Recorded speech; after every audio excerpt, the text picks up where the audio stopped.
to deliver this afternoon is keep seeking God's kingdom. We will now call our speaker, Dr. MJ Lisa.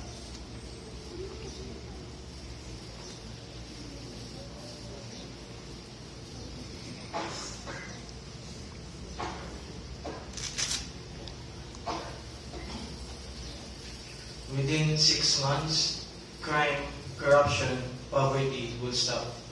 If I will be the president, I will improve the peace in our country, give job to the people, and give plenty of food to them.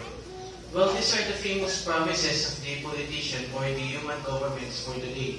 And because people nowadays experience different kinds of problems, including financial problems, crime, diseases, lack of food, and more, so no doubt, they are longing for a righteous ruler or leader in order to solve this kind of problems. And we can see nowadays that they put their full trust to the human governments.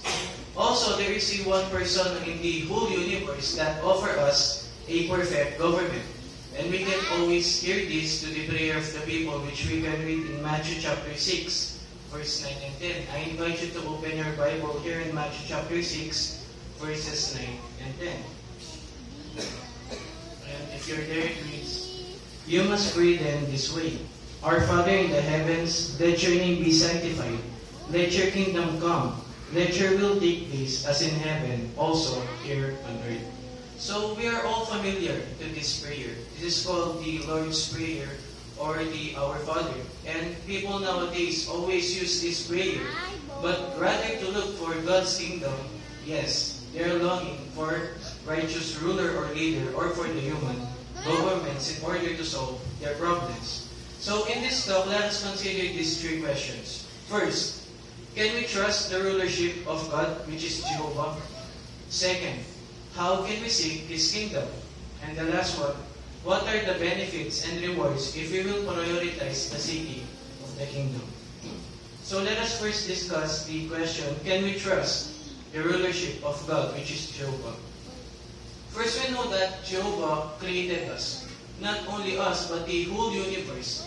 He provided the different cycles, laws, movements of the heavenly bodies that make life possible here on earth, including oxygen, gravity, and more. And because Jehovah created us, He knows all the things that we need in order to enjoy our life fully.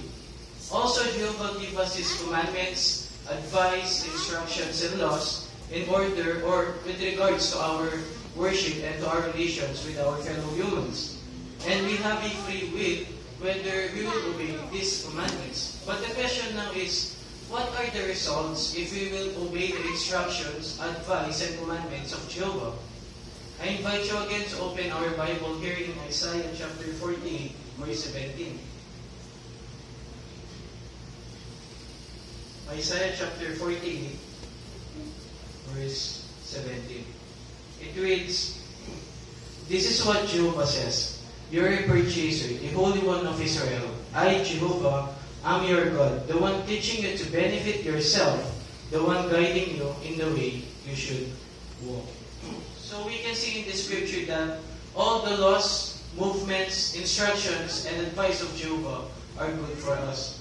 Wherein, if we follow these commandments, this will help us to have a wonderful life now, and this will teach us how to gain an everlasting reward in the future.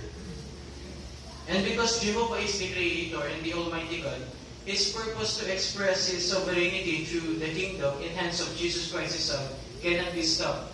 Unlike today, human governments, for example, the presidents, they only have 6 years in order to rule in their country. But Jehovah's rulership will last forever. And Jehovah is not forcing us to worship Him. As I've said, we have a free will whether we will serve Him or not. We have a free will whether we will choose the human government or His rulership. But as we've discussed, we can trust the rulership of Jehovah because Jehovah is the source of our life. And He's the only one that can give us all the things that we need in order to enjoy our life fully and forever. So what if we will choose the government of God or the rulership of God? Question now is, how can we seek His kingdom? We can read in Matthew chapter 6 verse 10, as we have read a while ago, that in this scripture, Jesus taught his disciples to pray for kingdom as he made to come. The kingdom is God's sovereign rulership as expressed through a heavenly messianic government in hands of his Son, Jesus Christ, and the associated, the Holy Ones, which are the 144,000. And since 1914, we know that Jesus began ruling in heaven. And although this kingdom of God is already ruling in heaven, soon it will also rule here on earth. In book of Daniel, we can read there that this kingdom of God will crush all the earthly kingdom here on earth, wherein it will cause God's will to be done here on earth and in heaven. And this kingdom will remain forever here on earth, wherein this kingdom of God will transform our earth into a global paradise of righteousness and peace, wherein all the people who will live here will be united. But Jesus gave us a warning, and we can read that warning here in Matthew chapter 7, verses 21 to 23. I invite you again to open our Bible here in Matthew chapter 7, verses 21 to 23. And if you're there, it says that, "Not everyone saying to me, 'Lord, Lord,' will enter the kingdom of the heavens, but only the one doing the will of my Father who is in the heavens will. Many will say to me in that day, 'Lord, Lord, did we not prophesy in your name, and expel demons in your name, and perform many powerful works in your name?' And then I will declare to them, 'I never knew you. Get away from me, you workers of lawlessness.'" So in this scripture, Jesus gave us a warning that not everyone who professes faith will enter the kingdom of God. Yes, it is not about the prophecy or declaring Christianity that pleases Jehovah. Instead, the one who is doing his will. Christ's true followers involves their whole way of life when it comes, or their attitude, when it comes to money, secular work, worldly customs, entertainment, celebration, and their relationship with their fellow humans, wherein they strictly follow all the principles of Jehovah, which we can read in the Bible. So it is very contrast to the false Christians today, because false Christians adopt the thinkings and the ways of the world, which we can see that this world has become increasingly ungodly during these last days. So we need to really examine ourselves if we are really doing the will of Jehovah. Whether we have heavenly hope or earthly hope, we need to cultivate the qualities that Jehovah proves. And some of the qualities are here in Matthew chapter 5, verse 3 to 9. Let us open our Bible here in Matthew chapter 5, verses 3 to 9. But we will not all read this scripture. Let us only pick few for this. For example, Matthew chapter 5, verses 3. If you're there, it says, "Happy are those conscious of their spiritual needs, since the kingdom of the heavens belongs to them."